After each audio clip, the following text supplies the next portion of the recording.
Before we go anywhere, let's establish what we actually know, not what has been rumored, not what has been reported without sourcing, not what someone on social media claims, what the documented record shows, because this is the exhibit files. And on this channel, the evidence leads, and everything else follows. So let's open the file. Case file. Watts, Christopher Lee.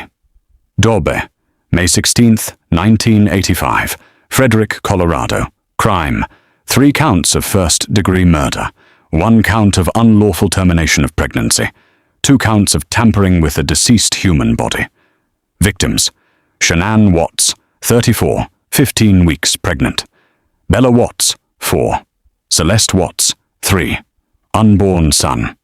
Nico Watts. Date of offense: August 13th, 2018. Frederick, Colorado. Sentence: 5 consecutive life terms plus 48 years plus 36 years. No parole. No possibility of commutation. Current location: Dodge Correctional Institution, Waupun, Wisconsin. Maximum security. General population, as of April 8th, 2026. That last entry is what this video is about. Current location, current status, current behavior. What does the record show? Not about the crime, but about the 2,795 days since. I spent 2 weeks pulling primary sources: Wisconsin Department of Corrections public statements, court filings, documented letters written by Chris Watts himself, in his own handwriting, to pen pals on the outside.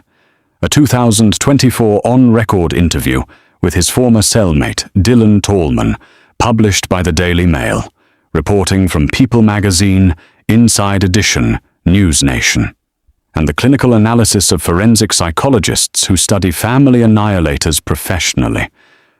What that record reveals, when you lay it out systematically, is a 4-part profile. 1. An evidence trail of continued psychological manipulation conducted from inside a maximum security cell. 2. A documented dark triad pattern: narcissism, Machiavellianism, and subclinical psychopathy, playing out in real time, not suppressed by incarceration, but adapted to it. 3. The weaponization of religious faith as a forensically verifiable manipulation tool. 4. The complete, documented absence of genuine accountability. In any letter, any interview, any statement Chris Watts has made in 7 years, 7 months, and 26 days. This is the case file nobody opened after the sentencing. We're opening it now. April 8th, 2026. Let's begin. Exhibit 1. The Transfer Document Trail. Colorado, DOC to Dodge Correctional Institution. November 19th, 2018. Weld County District Courthouse, Greeley, Colorado. Judge Marcelo Kopkow sentenced Christopher Lee Watts to 5 consecutive life terms, plus an additional 84 years on ancillary charges. He placed on the record the following statement, and this is documented in the court transcript. I've been a judicial officer now for starting my 17th year, and I could objectively say that this is perhaps the most inhumane and vicious crime that I have handled out of the thousands of cases that I have seen. Nothing less than a maximum sentence would be appropriate. Anything less would depreciate the seriousness of this offense. That transcript is a matter of public record. The judge's words are not commentary. They are the documented judicial assessment of a sitting court. Now, 14 days after that sentencing, on December 3rd, 2018, the Colorado Department of Corrections initiated a transfer. The legal instrument, an interstate compact agreement, a mechanism under federal law that permits one state to house another state's prisoners when specific security or operational conditions require it. What conditions required it in this case? The Colorado DOC's reasoning, documented in public statements and corroborated by correction sources cited in subsequent media reporting, was this. Chris Watts's presence in any Colorado facility created an unacceptable security liability. Death threat intelligence was credible. Coordinated assault plans were being communicated between inmates.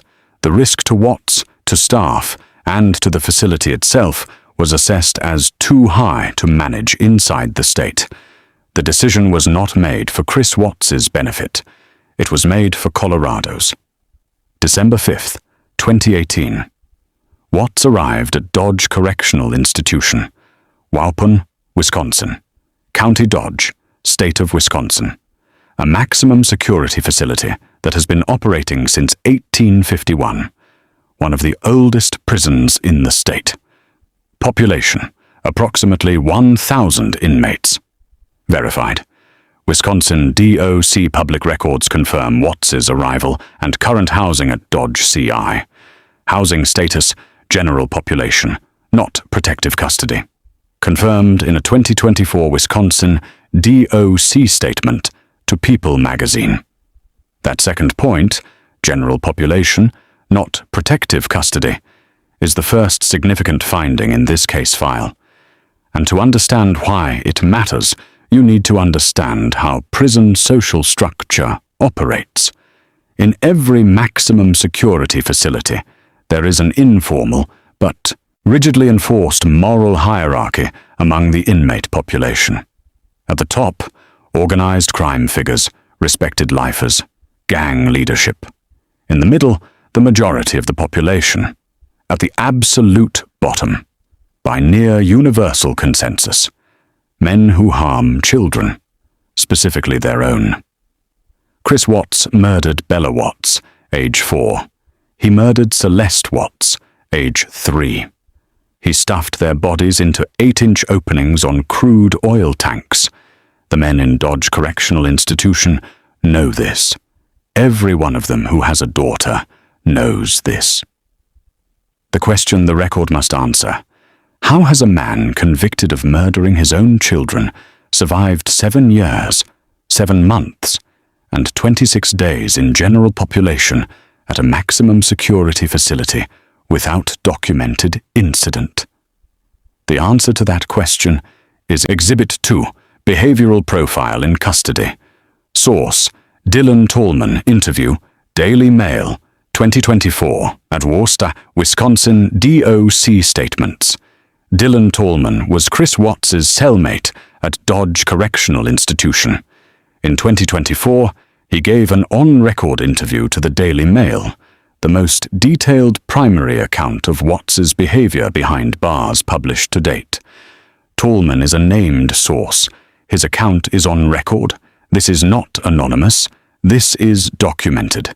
Here is what Tallman reported, and here is how it maps to clinical behavioral frameworks. The most important thing, like, I'm not sure, I'll just wait for you to ask a question, but like, it's, I want them, wherever they're at, like, I have no inclination of where they're at right now. Like, I've exhausted, like, every friend that I know of, and every friend that I have has called friends that Shanann has that maybe I didn't know about, and it's just like, it's vanished. Like, she's not, like, when I got home yesterday, it was like a ghost town. Like, she wasn't here.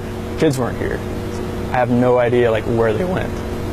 And it's just earth-shattering. I don't feel like this is even real right now. It's like a nightmare that I just can't wake up from.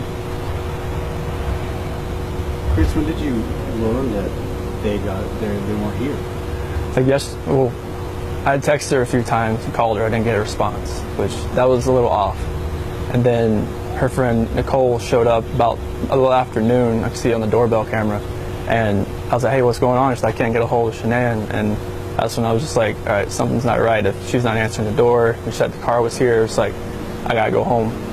And we got here, got inside, and nobody was here. Nothing. And so I read that Shanann hadn't taken the girls to school, which was unusual. Yeah, because like Bella was going to start kindergarten next Monday, and they were just getting ready to start back again. And so what kind of, so your friend Nicole kind of tipped you off at something? Yeah, because like she was here at the front door, and that's when I kind of knew, okay, like if she's not answering anybody else either, this isn't like her, because I mean she works that direct sales business, and that's what she does. And for her not to respond to any of her people, I mean, if she doesn't respond to me, that's fine. I mean, like, she's busy, she's got stuff going on, but not to respond to her people, though, that was not like her. Chris, you've got a beautiful family, you know, and it looks like you all love each other very much. What went through your mind the minute kind of you're like, something's wrong? Like, I was trying to get home as fast as I can. I was blowing through stoplights. I was blowing through everything, just trying to get home as fast as I can, because none of this made sense. Like, if she wasn't here, like, where did she go? Like, once I got here, it was like, all right, who can I call?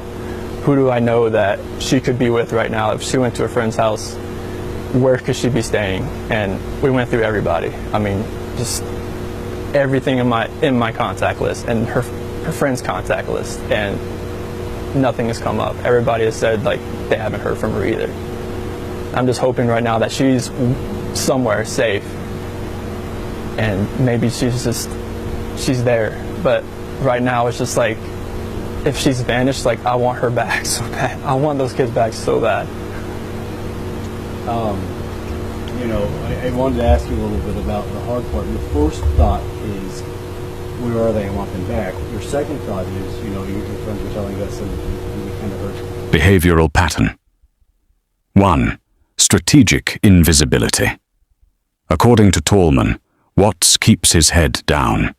He doesn't start conflicts. He doesn't assert dominance or territory. He performs no behavior that would draw sustained negative attention from other inmates.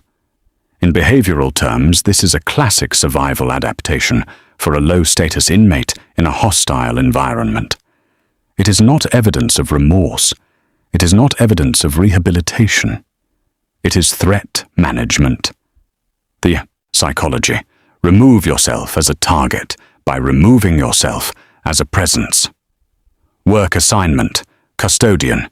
Confirmed by Wisconsin Doc. Wages, 25 cents to 75 cents per hour.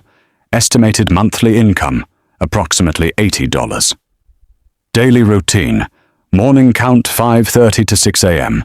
Work assignment, recreation, permitted once or twice daily, Monday to Friday.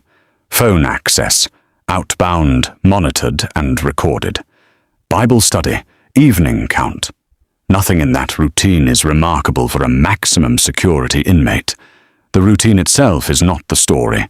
What Watts does within that routine is the story. Behavioral pattern 2. Targeted attachment formation.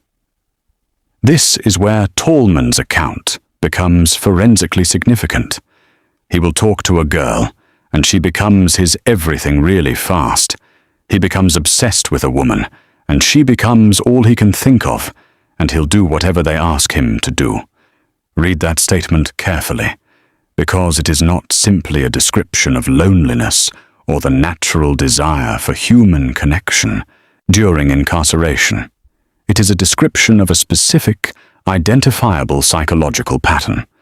The pattern, rapid, intense attachment formation, directed exclusively at women. A demonstrated willingness to subordinate his own behavior to the perceived desires of the attachment target. An obsessive quality, she becomes all he can think of, that indicates the attachment functions not as genuine relationship, but as a regulatory mechanism. She stabilizes him. She validates him. She provides the external emotional input he is constitutionally incapable of generating himself. This is not a new pattern in Chris Watts's history. This is the documented pattern that preceded the murders. The relationship with Nicole Kessinger, the affair partner, followed an identical structure. Rapid, all-consuming attachment. Willingness to restructure his entire existence around her perceived preferences. A complete inability to hold the competing reality of his family as morally equivalent to his own desire. Tallman is not describing a changed man. Tallman is describing the same psychological engine, operating in a different environment, with different targets, toward different ends. but structurally identical to the engine that drove the events of August 13th, 2018. Spend pattern, source cited in People magazine, 2022, confirmed Watts spends commissary funds on stamps and paper. Quote, not food, not hygiene products, stamps, paper, letters to women. The Wisconsin dossier confirmed that Watts has regular outbound phone access to approved contacts. All calls are monitored and recorded. Multiple media reports confirm he makes regular calls to women. That is Exhibit 2. Strategic invisibility, combined with targeted attachment formation. Survival through disappearance. Validation through exploitation. Not rehabilitation, adaptation. Exhibit 3. The letters.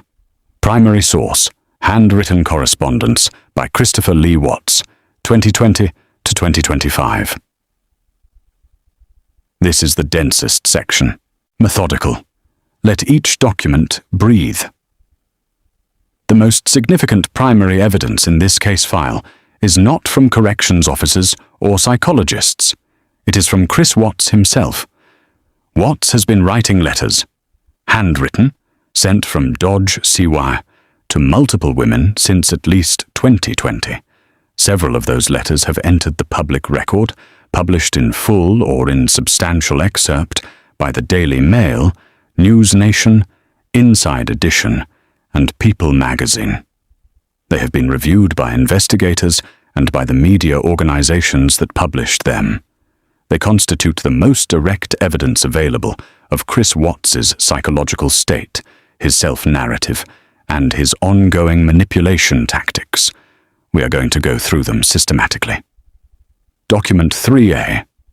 The Harlot Letter, March 2020. In March 2020, Chris Watts wrote a letter addressed, formally, to God. Return address, God. Zip code, unknown. This letter was reviewed by investigators and subsequently reported by multiple outlets. The letter opens with a quotation from the Book of Proverbs. The words of a harlot have brought me low. Her flattering speech was like drops of honey that pierced my heart and soul. Little did I know that all her guests were in the chamber of death. He then writes, in his own words, I was misled. I was tempted by a harlot. I was weak, and I allowed myself to be fooled by an evil woman. She led me from the path of righteousness. I know that you will deal with her someday. She will be judged. You know my heart, Lord. I am a man after your heart. I seek your face. I allowed her to sway me. The referent. Nicole Kessinger, his affair partner. Now let's analyze this document forensically. Not emotionally, but structurally. First, the Proverbs quotation. This is not incidental. The passage he selects, from Proverbs 7, is a text in which a young man is led to destruction by an adulterous woman. The text explicitly frames the woman as the agent of the man's downfall, and the man as a passive victim of her agency. This is not Watts reaching for spiritual comfort. This is Watts reaching for a pre-existing narrative framework that places the woman at the center of causation. Second, his own language. I was misled. Passive construction. I was tempted. Passive. I was weak. The only active admission, but immediately qualified. I allowed myself to be fooled by an evil woman. The word fooled reframes his choice as a reaction to her deception rather than an expression of his own will. Third, the projection forward. She will be judged. He is not expressing grief. He is expressing entitlement to divine retribution against a woman he believes wronged him. The woman who, when Shanann and the girls disappeared and the case broke, immediately called the police and provided investigators with every detail of their relationship, which led directly to his arrest. Fourth, and this is clinically significant, he does not name his children anywhere in this letter. Bella, Celeste, Nico. 3 people who are dead because of the actions described in this correspondence. They do not appear. The only victims Watts processes in this letter are himself, and, implicitly, his relationship with Nicole Kessinger. Forensic assessment, document 3, shows zero evidence of guilt-based remorse toward primary victims. Blame architecture is fully externalized. Language pattern consistent with narcissistic attribution bias. Document 3. B. The redemption letters, 2021 to 2025, multiple. Across several years and multiple correspondence, Watts has written a series of letters developing what I am going to call, for the purpose of this analysis, the redemption narrative. In August 2025, News Nation reported on letters in which Watts wrote, "I am a new man. I am not the person who committed those horrible acts." 2 Corinthians 5:17 says, "If any man be in Christ, he is a new creature. Old things are passed away. Behold, all things are become new." That's me. I'm a new creature. In October 2025, 5 months before this video, Watts wrote the following to a woman named Deborah, who had been corresponding with him since 2022, published by the Daily Mail in January 2026. "God had a plan for me. He wants me in prison. This is His will, just like it was His will for Jesus to die for us." Let's take these documents apart. The 2 Corinthians citation performs a specific function. The verse, and any biblical scholar will confirm this, is a declaration of ontological transformation. In Christ, you are categorically not the same person you were before. The old self is legally, spiritually, and essentially dead.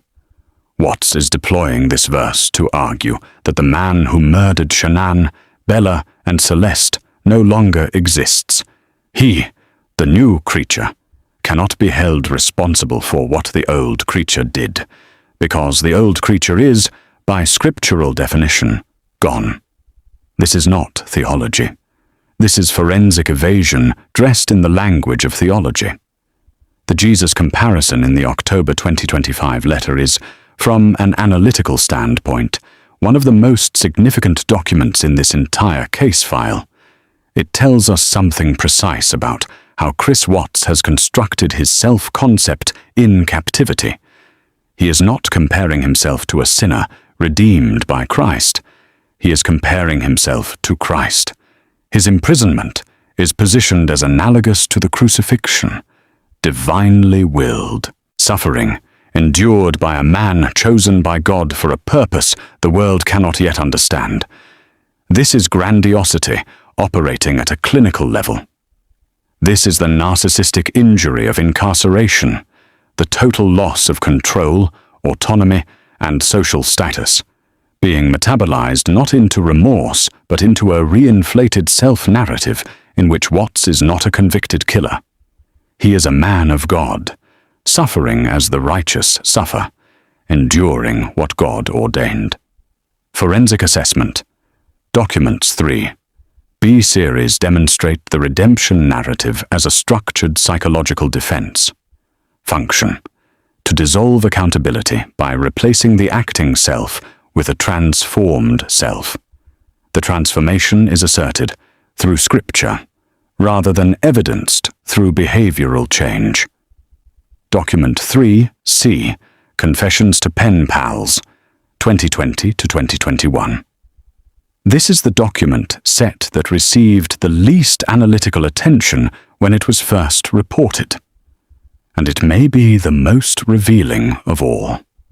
In June 2021, Inside Edition published details from letters Chris Watts wrote to a pen pal, a different woman from those discussed in documents 3A and 3B.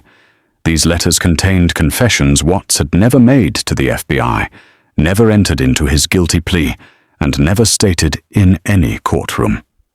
He told her that he planned the murders for several weeks before August 13th, 2018. He told her that during Shanann's pregnancy, he secretly administered OxyContin to her. His stated reason? To terminate the pregnancy. He believed that if Shanann was no longer pregnant, leaving his marriage to pursue Nicole Kessinger would be less complicated. The reason the medical examiner found OxyContin in Shanann's system is because I gave it to her. I thought it would be easier to be with Nicole if Shanann wasn't pregnant. The medical examiner had already found OxyContin in Shanann's toxicology. This had been documented in forensic reports. It was an anomaly. Shanann had no known OxyContin prescription, no documented history of use that investigators noted but could not fully explain at the time of the initial investigation. Chris Watts just explained it, in a letter. To a pen pal, he also told her this. On the night of August 12th and the early morning of August 13th, before he drove his daughters to the Cervi 319 oil field where he ultimately killed them, he attempted to smother Bella and Celeste in their own beds, in their own home, while they slept. I'm not sure how they woke back up, but they did. He tried to kill his daughters in their beds. They regained consciousness. He then put them in the car, drove them to the oil field, and succeeded on the second attempt. The forensic significance of these disclosures cannot be overstated. First, they establish weeks of premeditation. This is not a crime of passion, of temporary insanity, of a man who snapped under emotional pressure. This is a man who planned, who staged, who failed, who adapted, and who succeeded. The timeline of planning is now documented in his own correspondence. Second, the OxyContin administration constitutes a documented act of attempted fetal homicide predating the murders by weeks. This was not reported to investigators. It entered the public record only because Watts chose to disclose it in a letter to a woman he trusted would not report it. Third, and this is perhaps the most psychologically telling detail in the entire case file, he writes it. He writes the failed smothering. He writes the fact that his daughters woke up. He writes it to a woman as part of what reads as a confessional narrative. But in none of these letters, across all the pen pals, across all the documented correspondence, does he express anything that forensic psychologists would classify as genuine guilt. He reports the events the way a man reports weather. Clinically, without apparent distress, Sherilyn Cadle visited Chris Watts in person. She sat across from him. She spoke with him about the murders. She reported this. At times, when he would talk about the murders, his eyes would turn so black. He just would get a different look on his face, and he talked about it so nonchalantly, like going down to get a cup of coffee. So nonchalantly, like going down to get a cup of coffee. Forensic assessment. Document 3C series constitutes self-incriminating primary evidence of premeditated murder, prior undisclosed criminal acts, and the complete absence of affective remorse in the subject's narration of the events. Exhibit 4, Dark Triad Analysis. Applying the forensic psychological framework to the documented record. The most clinical section. Voice is precise, almost academic, but the weight builds. The Dark Triad is a forensic psychological framework comprising 3 co-occurring personality traits: narcissism, Machiavellianism, and subclinical psychopathy. The framework is not speculative. It is a peer-reviewed, widely applied construct in forensic psychology, used specifically in the analysis of individuals who commit interpersonal violence while maintaining a pro-social external presentation. Let's apply it to the documented record. Component 1. Narcissism. Dr. Lena Derhally, licensed psychotherapist and author of My Daddy is a Hero, How Chris Watts Went from Family Man to Family Killer, conducted extensive research on Watts's psychological history and post-conviction behavior. Her clinical assessment: covert narcissism. Covert narcissism, as distinct from the more recognizable grandiose type, presents as apparent humility, sensitivity, and agreeableness. The covert narcissist appears to listen. They appear to be affected by others' emotions. But beneath that surface, a deep, rigid self-centeredness, an insatiable need for external validation, and an internal conviction of superiority that never announces itself, but organizes every relationship they have. What does the documented record show? Pre-crime. Chris Watts maintained, for years, the image of a devoted husband and father. Social media posts, school runs, family holidays, while conducting an ongoing extramarital affair and, according to his own letters, planning his family's murders for weeks. He held both realities simultaneously without apparent cognitive distress. This is compartmentalization at a clinical level, a defining feature of covert narcissism. Post-crime, in custody. Dylan Tallman reports that Watts frequently talks about how unfair his situation is, as if he's the victim. He feels abandoned by his family's withdrawal of support. He frames his incarceration as divine suffering, akin to the crucifixion. He blames Nicole Kessinger, Shanann, unnamed other women, anyone except himself, for the murders he committed. In every letter, in every documented interaction, the emotional center of gravity is Chris Watts, his suffering, his spiritual journey, his unfair situation. The victims, Shanann, Bella, Celeste, Nico, are peripheral to a narrative that is, and has always been, entirely about him. Narcissism indicators, documented. Externalized blame in all correspondence. Jesus comparison grandiosity.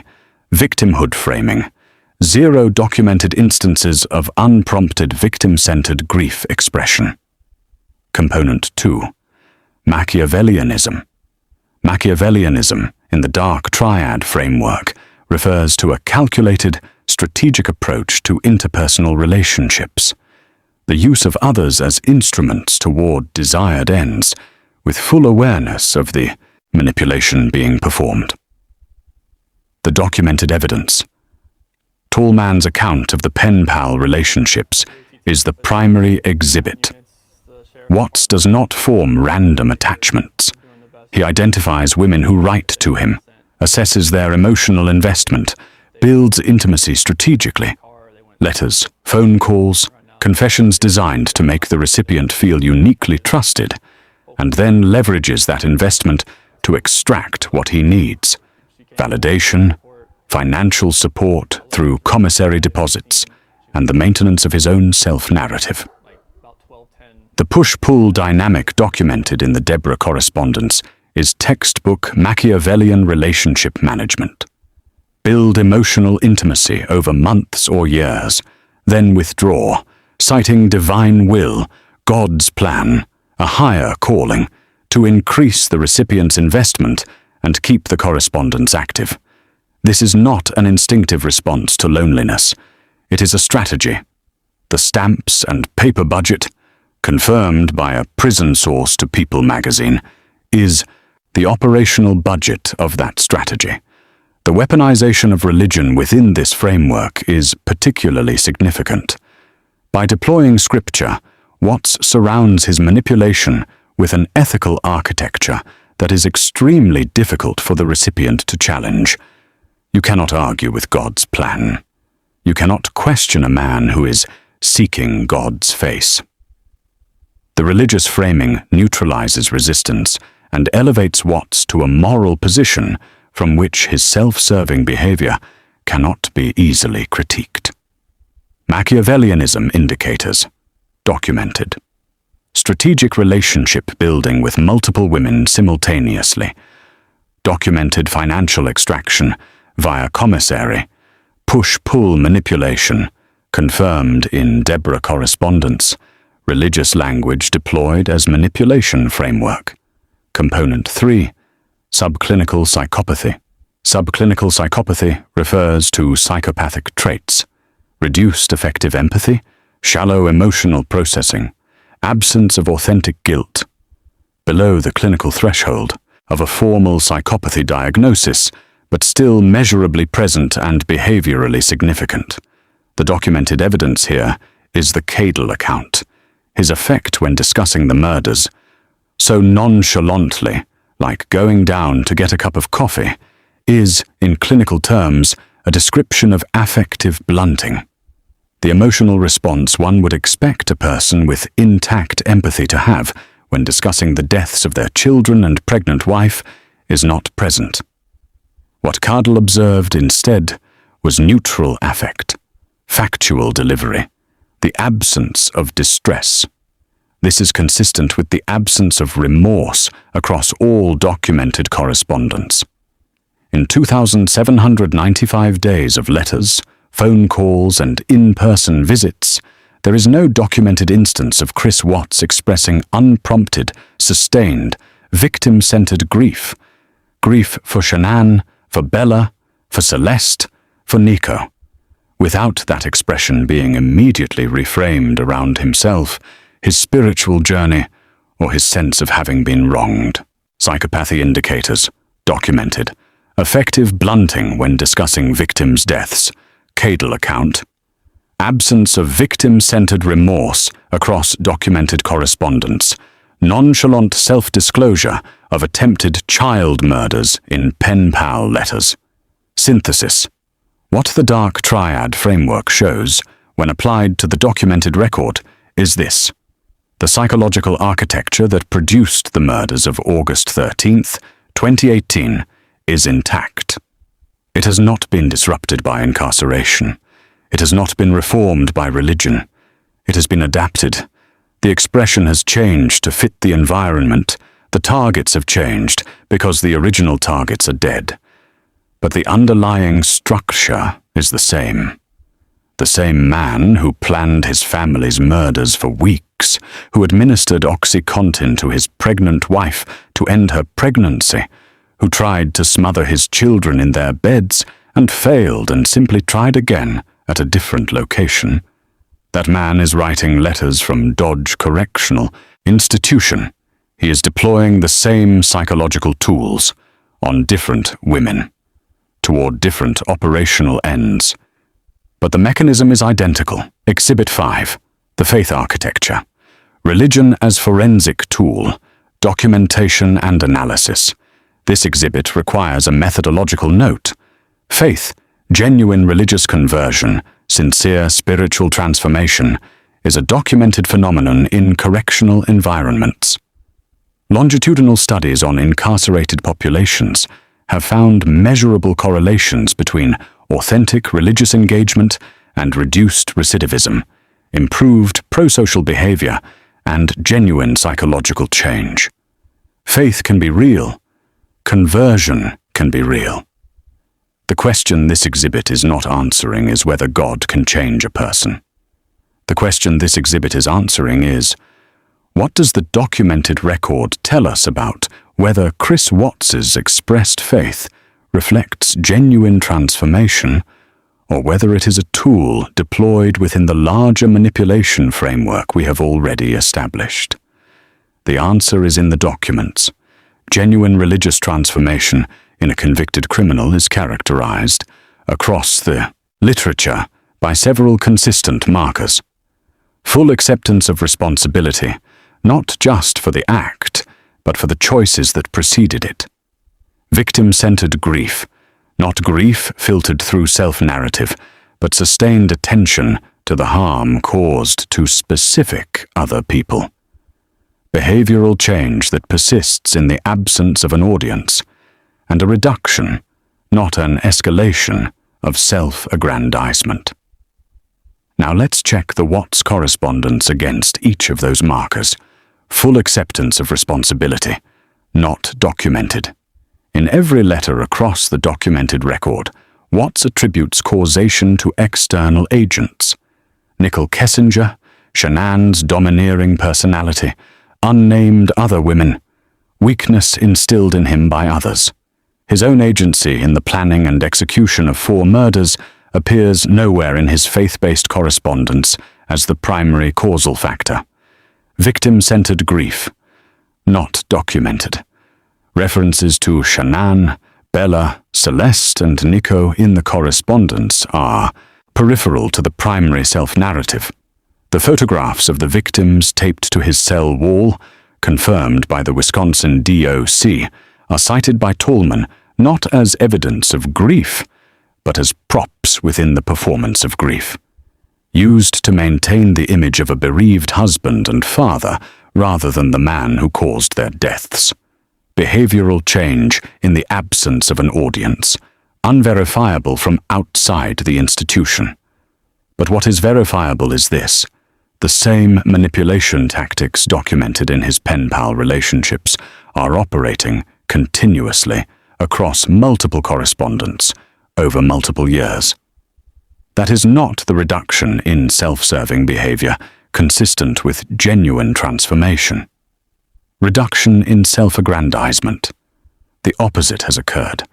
The Jesus comparison, this is his will, just like it was his will for Jesus to die for us, is one of the most self-aggrandizing statements in the documented record.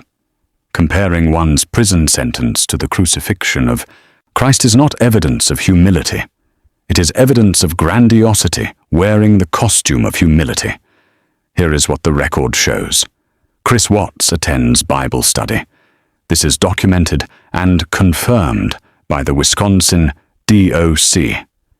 He uses scriptural language fluently and selectively in his letters.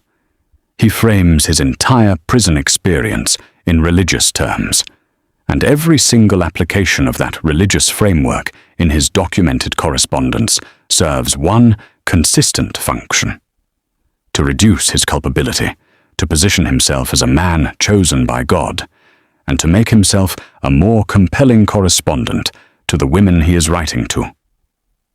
That is not faith, that is forensic opportunism, and the documents support that conclusion every time. Faith architecture. Assessment. Documented religious expression fails all 4 markers of genuine transformation: function within documented behavior pattern, culpability, reduction plus manipulation, enhancement. Cross-referenced against documents 3A, 3B, and the Tallman account. Exhibit 6, Family and Social Network, Documented Relationship Status, Watts family, Zuchek family, current pen pals. Let's document the relationship landscape around Chris Watts as of April 2026. The Watts family, in December 2018, the same month Watts arrived at Dodge, his parents, Ronnie and Cindy Watts, gave an interview to ABC's 2020. In that interview, Cindy Watts made the following documented statement. She believed Shanann Watts was more capable of killing the children than Chris was. She described Shanann as controlling. She implied Shanann's personality contributed to the events of August 13th, 2018. The interview is on the public record. The statements are documented. In the years since, the visible public support from Ronnie and Cindy Watts has declined substantially. There are no confirmed reports of complete formal estrangement. But the active on-camera defense of their son, present in December 2018, is absent from the current record. His sister Jamie Williams has maintained public silence on the matter since the early period following his conviction.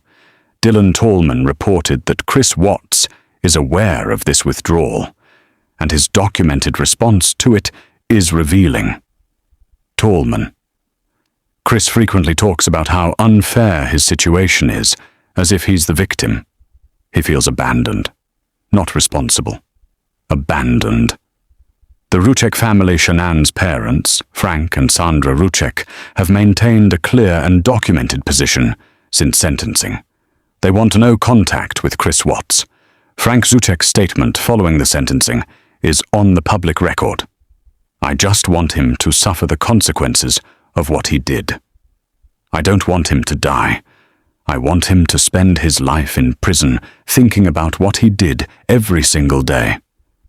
The Razueks have had to live every day since August 13th, 2018, without their daughter, without their granddaughters, without Nico, who never took a breath.